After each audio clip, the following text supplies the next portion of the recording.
ثم لآتینہم من بین ایدیہم، میں پھر ان کی طرف حملہ کروں گا، ان پر آؤں گا بالکل ان کے سامنے سے، بالکل ان کے سامنے سے. یعنی اس سے معنی تو اس کے کئی ہیں، لیکن ایک معنی کم از کم اب لے لیتے ہیں کہ جب انسان صحیح راستے پر آتا ہے نا، تو جو جیسے ہی ایک صحیح کام کرے گا تو فوراً اس کو مشکلات آ جائیں گی، فوراً اس کے ارد گرد لوگ بھڑکنا شروع ہو جائیں گے، یہ کیا کر رہے ہو، اتنے ایکسٹریم کیوں ہو رہے ہو، یہ کیا کر رہے ہو، وہ کیا کر رہے ہو.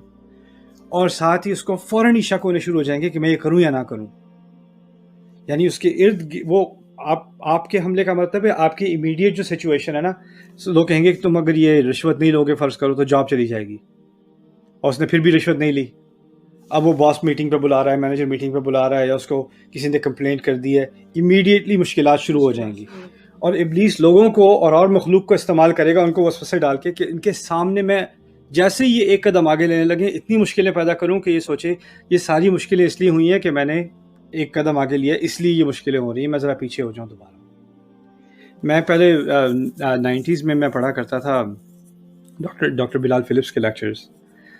تو انہوں نے اپنی، وہ عیسائی تھے، مسلمان ہوئے، پھر انہوں نے کافی اسلام پڑھا، عالم بنے. تو ان کی وہ اپنی ماں کو جو ہے وہ اسلام کی دعوت دیا کرتے، وہ کرسچن تھی ماں ان کی نا. تو وہ بتاتے ہیں کہ وہ ماں ان کی ذرا کنونس ہونے لگی. تو جب وہ کنونس ہو اسلام کے قریب آتی گئیں تو ان کو ڈرانے خواب آنے شروع ہو گئے اور بہت ہی ڈر جاتی. اور پھر جیسے ہی اٹھتی ڈرونے خواب سے، وہ کروسیفکس ہوتا ہے نا جو صلیب، اس کو پکڑتی تو سکون مل جاتا ہے ایک دم سے، تو وسوسے ختم ہو جاتے. ابلیس کا مقصد کیا ہے کہ وہ تنگ تو کرے گا، کب کرے گا؟ جب سیدھے راستے کی طرف آنا شروع ہو جاؤ گے. لوگ سمجھتے ہیں جیسے ہی میں سیدھے راستے کی طرف آؤں گا سکون ملے گا، دل کی آسانی ہوگی، اللہ تعالیٰ ساری مشکلیں آسان کر دے گا. نہیں، پہلے مشکل سے گزرو گے، اس کو پار کرو گے، پھر آسانی آئے گی. اتنی سستی نہیں ہے آسانی اس کی پرائز دینی پڑتی ہے. تو اس نے کہا سامنے کے راستے سے تو میں حملہ کروں گا ہی کروں گا. لآتینہم من بین ایدیہم ومن خلفہم، پیچھے سے حملہ کروں گا. پیچھے سے مراد ہے یا تو وہ یاد دلائے گا یار تمہارے پہلے اتنے مزے ہوتے تھے، کیا مصیبت ہے، یہ اپنے آپ کو کیوں مشکل میں ڈال رہے ہو. وہ بھی تمہارے دوست ہیں آخر، ان کو بھی کال کر لو، ان کے ساتھ تھوڑا ٹائم گزار لو. اور انسان کو پتہ ہوتا ہے ان کے ساتھ ٹائم گزاروں گا تو اس کے ساتھ جو ہوتا تھا وہ بھی ہوگا. یا کوئی آپ کی فرینڈز وغیرہ ہیں، جب بھی بات ہوتی تھی اوروں کے بارے میں غیبتیں اور اوروں کی برائیاں نکالنا، غلط قسم کی بات ہوتی تھی. آپ کو احساس ہو گیا کہ میں جب اس کمپنی میں ہوتی ہوں تو یہی باتیں ہوتی ہیں، تو آپ نے اس کو چھوڑ دیا. اب وہ آئے گا پیچھے سے کہ وہ بھی تو آخر ان کا بھی کوئی حق ہے، ان سے بھی کچھ مل لو جا کر. یہ کچھ اس کا مقصد یونین نہیں ہے، اس کا مقصد ہے ان باتوں میں دوبارہ ڈالنا، رائٹ.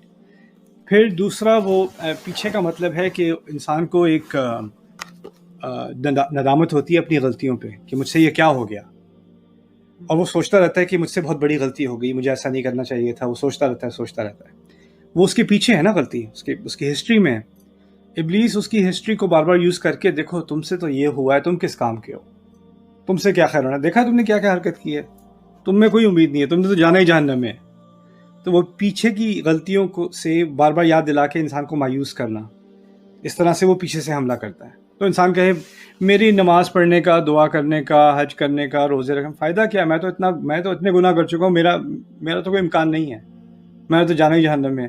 آپ کو اندازہ نہیں ہوگا، ہمارے اردو اسپیکنگ جو کنٹریز ہیں یا جو ساؤتھ ایشین کنٹریز ہیں، ان میں نے جو یہ سائیکالوجی دیکھی ہے میں نے کہیں دنیا میں اور نہیں دیکھی. میں نے بہت دنیا دیکھی ہے، یہ سائیکالوجی میں نے کہیں اور نہیں دیکھی. وہ کیا ہے، لوگ آ کے کہتے ہیں کہ دیکھیں جی ہماری تو کوئی امید نہیں ہے، آپ دعا کر دیں، ہم تو ویسے ہی گناہ گار ہیں، اللہ آپ کی سنے گا. اپنے آپ سے مایوسی ہے بالکل کہ میں تو کسی کام کا ہوں ہی نہیں، مجھ سے جو غلطیاں ہوئی ہیں اس کی وجہ سے میری کوئی حیثیت ہی نہیں رہی، رائٹ. تو اس چیز کو وہ استعمال کرتا ہے کہ تمہاری کوئی حیثیت نہیں ہے، کیونکہ اس کو پتہ ہے اس نے اپنی غلطی سے استغفار کبھی نہیں کرنی. اس نے اپنی غلطی سے اس کو ایک مایوسی ہے، اور وہ چاہتا ہے کہ وہ مایوسی انسانوں میں ڈالتا رہے. یہ پیچھے سے حملہ ہے.